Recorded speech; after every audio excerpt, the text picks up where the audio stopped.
Aujourd'hui, on va parler de la nourriture autotrophe.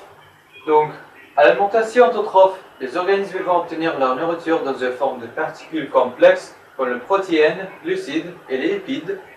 Et ces particules ne peuvent pas passer à travers les membranes cellulaires.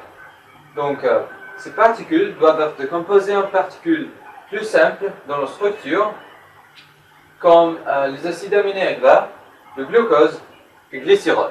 Alors, car ces particules sont plus simples dans leur structure, elles sont plus petites, elles sont solubles dans l'eau, elles sont facilement absorbées par les cellules. Les cellules seront utilisées ces composés simples comme une source d'énergie dans le bâtiment de notre tissu. Donc maintenant, que ça veut dire la digestion? C'est la conversion des polymères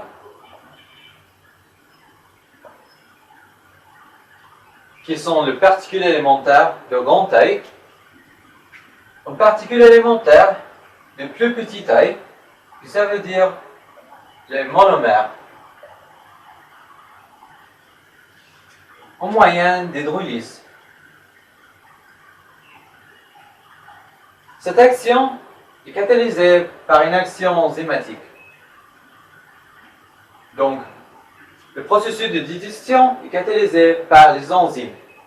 Donc maintenant, on doit savoir qui sont les enzymes. Les enzymes sont des substances protéiques qui ont les propriétés de catalyseurs.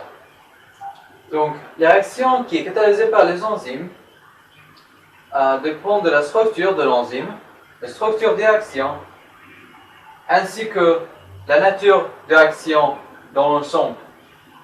Donc, l'enzyme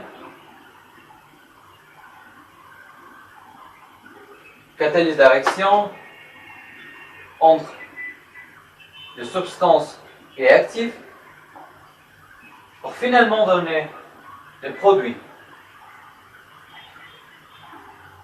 On doit aussi savoir que les propriétés de l'enzyme ne changent pas pendant ce processus chimique et que la plupart des enzymes ont un effet réversible. Donc, l'enzyme utilisée pour recombinir deux substances réactives pour former un molécule complexe peut aussi décomposer cette molécule complexe pour former les deux réactions une fois de plus.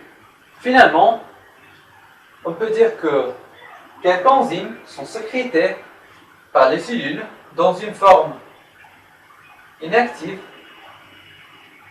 Ils ont besoin de la présence de quelques substances pour leur convertir dans une forme active. Par exemple, l'enzyme pepsinogène